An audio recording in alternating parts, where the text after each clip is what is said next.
I always like to start these conversations just getting a sense. How many of you have actually used Khan Academy, or your children? And how many of you before today really didn't have much of a sense of what it was? Okay, good. Well, really what I want to talk about is the opportunity or maybe the challenges we have and how to address it. And I hope that Khan Academy is part of that. And just to get everyone on the same page, a lot of people associate us with videos that I started making for my family over 10 years ago. But you'll see that it's much, much more than that. But to get on the same page, I will start with this montage of what some Khan Academy videos look like. All of these interactions are just due to the gravity. This is an age right after Isaac Newton. I'm told the humidity makes it feel hotter. Why is this? Excellent question, LeBron. And you can just see the pleasure he had. The right to privacy as such is not spelled out in the Constitution.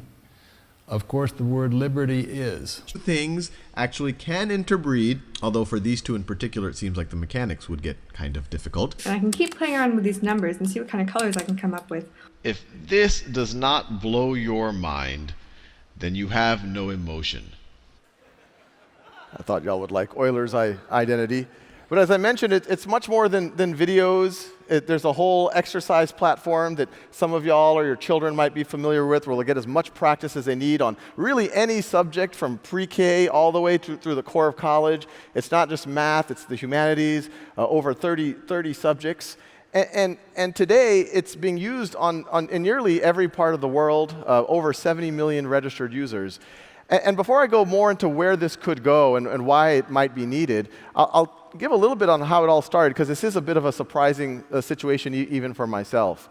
If you rewind back to 2004, I'd just gotten married, as was introduced by Laura. I used to be an analyst at a small hedge fund in Boston. And it came out of a conversation that my 12-year-old cousin Nadia was having trouble in math, was being placed into a remedial math class. And so I offered to tutor her remotely. She was in New Orleans. So we start working together. After about a month, she gets caught up with her class, then even a little bit ahead of her class. I call up her high school, or her middle school, and I say, I really think Nadia Rehman should retake that placement test. They said, who are you? I said, I'm her cousin. And that same Nadia that was in a remedial class was then put in an advanced class. So I was a bit hooked. I start teaching her younger brothers.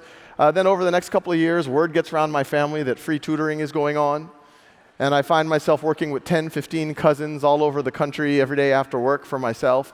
And I saw a pretty common pattern with my family, that the reason why they were having trouble with things wasn't because they weren't bright or it was hard, it was because they had gaps. And so I started writing software for them. That was my original background, and that was the original Khan Academy. What if every student could get practice on exactly what they need and immediate feedback? And I was showing this at a dinner party to my friend, and he said, this is all cool, but how are you actually scaling up your lessons, Sal? And I said, well, it's hard to do with 15 cousins what I used to do with one or two. And he says, why don't you record some of your lessons as videos and upload them onto YouTube for your family? And I immediately said, no, that is a horrible idea. YouTube is for cats playing piano, not serious mathematics. But I got over the idea that it wasn't my idea, and I gave it a shot. And I started telling my cousins to watch these lessons on their own time and pace whenever they needed it. And after about a month, I asked them how they felt about it, and they infamously gave me the feedback that they liked me better on YouTube than in person. So I took that as positive feedback. I kept going. It soon became clear that people who were not my cousins were watching. At first, just a bunch of views were going up. Then I started getting comments. A lot of those were thank yous. Even that I thought was a big deal. Most of the comments on YouTube are not thank you. But then I got people saying, hey, this helped me pass my algebra exam, or this is the reason why I'm able to go back to college now, or I used to hate math, now I love it. I remember those early days, 2007 now, I brought my wife over. I was like, this is incredible. A mother had emailed me saying that this content, this practice, these videos were the only way that her two sons that had learning disabilities were able to keep up with their classroom. And because of that, her and her entire family prayed for me and my entire family every night. And you got to imagine how especially powerful that was for me. You have to remember, I was an analyst at a hedge fund. I was not used to people praying for me, at least in that way. And so I kept going. By fall of 2009, I frankly had trouble focusing on my day job. There was about 100,000 people using the platform. And so my wife and I, we said, look, it feels like there's something here. And it feels like the social return on investment could be through the roof if we can just find the philanthropist to support it. And so I quit my day job, set up Khan Academy as a not-for-profit. And I think anytime you do anything entrepreneurial, you almost have to start with that delusional optimism. And then you quickly come to terms with, well, maybe the supporters aren't immediately there. And after about 7 or 8 or 9 months of it, I was like, what did I do? I really liked my job as an analyst. I've kind of given up that career. How am I going to be able to support my family? We were digging into our savings, about $5,000 a month. And right at that moment, I got a donation for $10,000. Her name was Ann Doerr.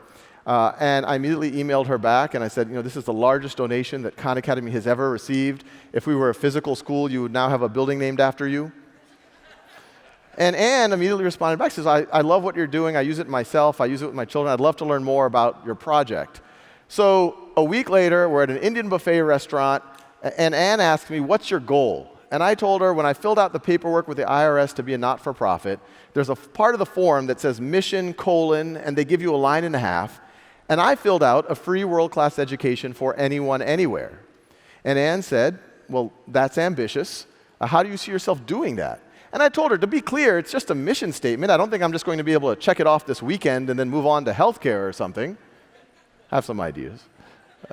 But I showed her the view count growing exponentially. I showed her the tools we were building for teachers. I said, hey, I want to make this available in all the major languages of the world. I want to cover all of the core academic subjects and one day be able to even have credentials and tie it to opportunities in the workforce. And Ann says, well, you've made a surprising amount of progress. I only have one question. How are you supporting yourself? And in as proud of a way as possible, I said, I'm not. And so she kind of processes that. We part ways. About 20 minutes later, I'm driving into my driveway, and I get a text message from Ann, and it says, you really need to be supporting yourself. I've just wired you $100,000. So that was a good day, a little bit. And frankly, that was the beginning of this journey, and that's what allowed that initial, and since then, many others, I'm sure many people in this room, over 300,000 people have come to support Khan Academy for us to be able to have this global mission of a free world-class education for anyone, anywhere. And where most of those resources go is into this notion of a practice platform. And this is what maybe some of your children have seen when they go to the site if they're learning some Algebra 1. And you could see at the left-hand side, it's kind of like a game. You might have to figure out what is the slope of that line. And as the software determines that a student has mastered a concept, it advances them to a more advanced concept. And in a lot of ways, that's common sense. That's the way you'd play a video game. That's the way that you would learn a musical instrument. But we point out that is not the way that a traditional academic model is structured.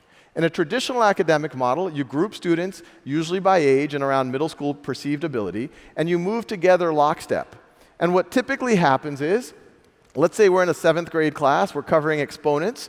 We'll get a lecture on it, then we'll go do some homework, then lecture, then homework, then lecture, then homework. That'll continue for about 2 weeks, and then we get a test. And on that test, maybe I get a 70%, maybe you get an 80%, maybe you get a 95%. And even though that test has identified gaps, we essentially ignore those gaps and then move on to the next subject, probably a subject that's going to build on those gaps. It might be negative exponents or logarithms.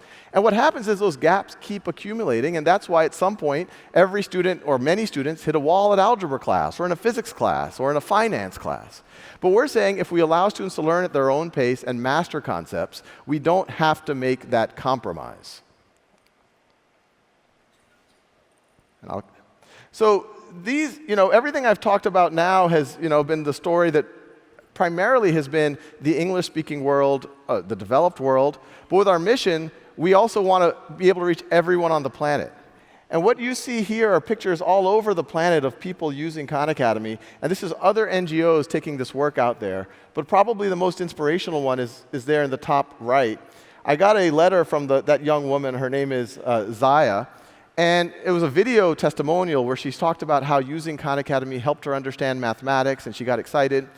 And I immediately assumed that she's middle class or upper middle class because her English was quite good. She clearly had access to the internet. But then I read the text of her email more closely, and it turns out that a group of engineers from Cisco Systems were using their vacation time to go to Mongolia and set up computer labs with internet in orphanages. And what you see in the top right there, those are the orphan girls in Mongolia using Khan Academy. And that by itself would have seemed like science fiction, even to me, 10 or 20 or 15 years ago. But what has been even more exciting is Zaya herself, after then graduating from high school, has now become one of the top contributors to Khan Academy in the Mongolian language. So it just shows you how much potential there is in the world if you give people a few tools to tap into it. And more recently, this is a New York Times article from a year and a half or 2 years ago. I got about 2.5, 3 years ago, I got an email from a young woman in Iowa who said, you've got to know about this girl in Afghanistan. She knew about her because they were video pals or pen pals. It turns out this young girl in Afghanistan at age 12, the Taliban takes over her town and forbids all young girls from going to school. She was directly threatened with things like acid attacks, so she doesn't go to school. She's at home. She's literally doing chores 10 hours a day. But her brother-in-law sees that she has a lot of potential, and she wants to learn. So he gets her a very low-cost laptop and a basic internet connection. And that's all she needed, and then she was off to the races. Whenever she wasn't cooking dinner or mopping the floors, she ended up on Khan Academy. She actually ended up teaching herself English. But then she started learning from her elementary school level all the way through algebra and trigonometry and calculus and physics and chemistry and biology. And she decides that she wants to become a physicist. And she decides that she wants to study physics in the United States. And she learns about a test called the SAT, and actually Khan Academy, we're now the official practice for the SAT, but it's not offered in Afghanistan. So she lies to her parents and smuggles herself into Pakistan to take the SAT. So if any of you have teenagers who are complaining about going on a Saturday morning to take the SAT, tell them this story. And she does shockingly well, and that's actually when I find out about her. She was trying to she got admission to several US universities. She didn't have the money, she couldn't get the visa, but finally Nicholas Kristof caught wind, and he wrote this article, Meet Sultana, the Taliban's Worst Fear, and that allowed her to get a humanitarian visa, and now she's doing physics research with some Nobel laureate physicists at MIT. So, and to be fair, the story of Zaya and the story of Sultana, that's 99% them. They have incredible grit, incredible determination, and they just needed a little bit, and they were able to run with it. But it does make us ask the question, for every Zaya or every Sultana, how many more millions are right behind them? For every Albert Einstein or Marie Curie that we discover, how many more thousands of them could there be in a village in Afghanistan or in an orphanage in Mongolia? And so you can imagine being able we work a lot with schools in the United States and we work in English, but it's just as important for us to be able to reach every corner of the world. These are screenshots of the software in various languages. There's currently 36 localization projects going on, mostly funded by volunteers or some local corporations. And to get a sense of what at least the videos look like in other languages, I'll show you this next montage. Me comí 2 quartos de pizza. L'hypoténuse commune, ok. 7, 13, 15. और मैं इस हाथ से इस block को धकेलने की कोशिश कर रहा हूँ इस डायरेक्शन में. توجد قطعتين من معدن النحاس والزنك. P R به توان 2 ضرب داره. הגיעה הנקודה שבה שוק הסיום של הזווית חותכת את מעגל היחידה. Ili muweze kuelewa na kuweza. Into kuqala kufuneka siyazi kukuba kubani 16 bölü 16 1'e eşittir. Muitas e muitas outras coisas importantes. I'm Zaya from Mongolia. Your videos are so interesting and funny. Make more lessons. I watch that when I get lazy.